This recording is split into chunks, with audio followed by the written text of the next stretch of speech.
Semangat keluarga Malaysia, pastikan semangat itu kita bawa pada hari pengundian nanti 19 hari bulan, tunaikan tanggungjawab kita keluarga Malaysia.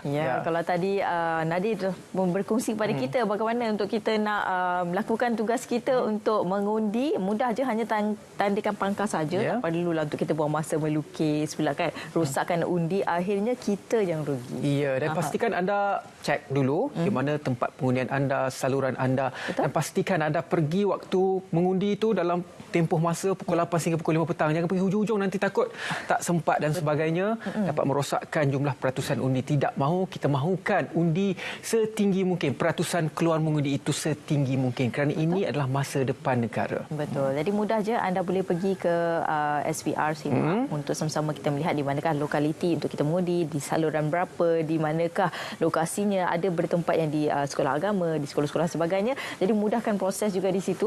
Tak perlulah baru nak pergi mengundi baru nak cek kan. Jadi cek seawal mungkin, sebab sekarang ni saya kira data pun telah pun dikeluarkan. Hanya perlu untuk masukkan nombor kad pengenalan anda sahaja. Dan jangan lupa juga untuk cuti 18 dan 19 hari bulan untuk memudahkan kita keluarga Malaysia untuk keluar mengundi. Baiklah, sekarang kita ke cerita pagi Negeri Sembilan. Kita nak lihat nilai satu undi. Rakan pelapor sudah pun bersedia, Nur Zuhairah. Silakan.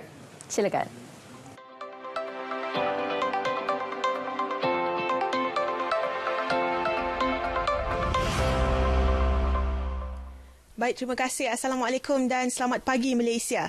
19 November 2022 merupakan tarikh keramat buat rakyat Malaysia kerana telah diumumkan oleh Suruhanjaya Pilihan Raya Malaysia SPR bahawa tarikh tersebut adalah tarikh mengundi buat seluruh rakyat Malaysia yang berumur 18 tahun ke atas, sama ada di dalam mahupun di luar negara. Jadi untuk berkongsi mengenainya, bersama saya hari ini penganalisis politik Universiti Teknologi Mara, Tuan Mujibu Abdul Muiz. Apa khabar, Tuan? Baik. Selamat pagi. Okey, jadi baik Tuan. Mungkin Tuan boleh kongsikan pada masa kini adakah sentimen anak tempatan masih relevan dalam menentukan kemenangan di sesuatu kerusi itu? Ya, sentimen anak tempatan ini adalah satu perkara yang bukan baru. Tetapi apa yang diperhatikan, sentimen anak tempatan ini penerimaannya berbeza-beza. Ada kawasan yang boleh menerima apa juga calon yang diletak itu berdasarkan parti itu lebih kuat, ya, dan juga ada setengah kawasan yang saya rasakan di mana pengundi Melayunya itu mungkin tinggi, maka faktor anak tempatan itu menjadi daya tarikan. Dia bergantung pada keadaan sebenarnya, sebab ada keadaan di mana nomad politik itu, bila kita melihat mereka itu bertanding di kawasan-kawasan tertentu, mereka hanya melompat daripada kawasan-kawasan yang pengundi bandar sahaja.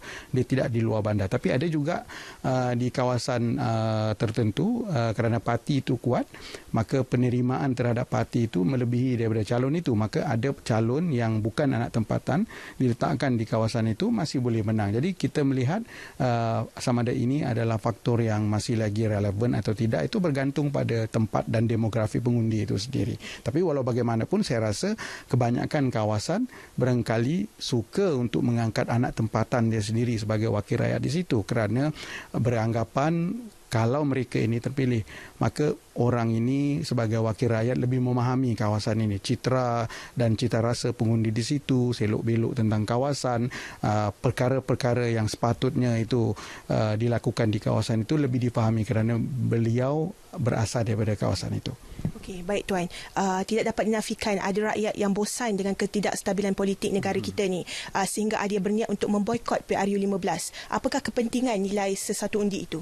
Ya, ini barangkali satu fahaman yang salah, kerana melihat bahawa tindakan memboikot itu adalah satu keputusan yang betul bagi mengajar orang politik akibat daripada keletihan dan kebosanan politik. Sebenarnya perkara ini adalah tidak betul, kerana undi itu adalah hak kita, dan cara terbaik untuk kita memperkasakan undi itu adalah dengan mengundi, kerana dengan mengundi kita dapat menghantar isyarat yang betul kepada parti politik, kita dapat menyatakan hasrat kita sama ada kita kita ini protes kepada mereka ataupun menyokong mereka ataupun apa juga cara itu dengan mengundi itu sendiri. Kerana kalau kita tidak mengundi, maka peratusan keluar mengundi itu akan merendahkan peluang pada mana-mana parti politik untuk memahami apa sebenarnya hasrat pengundi. Dan sudah tentulah kalau hasrat kita gagal dipahami, maka mereka menganggap apa juga yang mereka lakukan itu adalah betul. Jadi untuk memastikan orang politik ini tahu dan faham apa yang kita mahu, maka kita perlu tunaikan hak kita itu dengan mengundi. Okey, jadi mungkin nasihat Tuan kepada rakyat yang mempunyai hak untuk mengundi. Ya, jelas pada kali ini semua rakyat yang berumur 18 tahun ke atas anda layak mengundi. Maka undi itu adalah hak asasi anda sebagai warga negara. Maka sudah tentu saya menasihatkan gunakan hak ini kerana parti politik adalah tidak penting dalam mana-mana pilihan raya. Tetapi yang penting adalah pengundi itu sendiri. Kerana dengan undi itu ialah sahaja kita ada kuasa untuk memberitahu, untuk menyatakan hasrat, ya, siapa juga yang bakal kita angkat nanti, kerana undi kita ini adalah suara kita. Itulah saja cara untuk kita bersuara. Kerana kita dalam sistem pilihan raya hanya memilih wakil rakyat. Kita tidak memilih siapa jadi Perdana Menteri, kita hanya tidak memilih siapa jadi Menteri Kabinet, tapi wakil rakyat. Daripada 222 wakil rakyat itulah nanti yang akan menentukan hala tuju kita, kerana mereka lah yang boleh menyuarakan siapa yang mahu jadi Perdana Menteri, dan Perdana Menteri yang dilantik itu nanti akan membentuk pasukannya. Jadi kalau mahu pasukan yang mantap, kalau mahu mendapat Perdana Menteri yang penuh dengan idea, penuh dengan penyelesaian, undi kita adalah kuncinya. Okay, baik, terima kasih Tuan di atas perkongsiannya. Jadi itu sahaja perkongsian dari Negeri Sembilan. Kita kembali ke Angkasa Puri. Terima kasih.